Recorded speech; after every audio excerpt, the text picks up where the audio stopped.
আসসালামু আলাইকুম রহমতুল্লাহি আবরকাতু ওমাগফিরাতু ওয়া জান্নাতু। আশা করি আপনারা সকলে অনেক ভালো আছেন।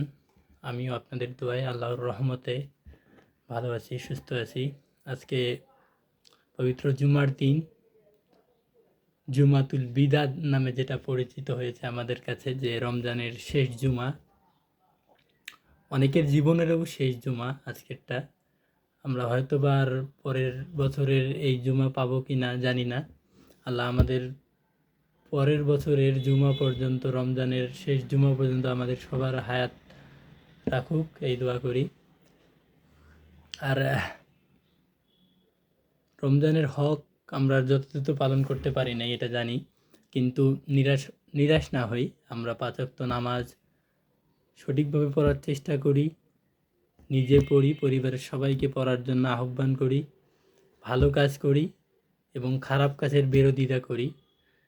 তাহলে আমাদের সমাজ সুন্দর হবে, আমরা একটা সুন্দর রাষ্ট্র তৈরি করতে পারবো।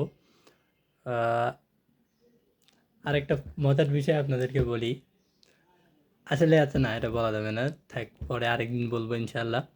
তো আমি আশা করি আপনারা সবাই পবিত্র মাহে রমজানের যথাযথ হক আদায় করতে পেরেছেন। আর আরও বাকি যে 2-3 দিন আছে এটাও করবেন। আমি আশা করি আপনারা সবাই 5 ওয়াক্ত নামাজ সঠিকভাবে পড়বেন এবং আশেপাশে যারা নামাজ যেতে চায় না তাদেরকে নিয়ে যাবেন। সবাই ভালো থাকবেন, সুস্থ থাকবেন। ঈদ মুবারক অগ্রিম।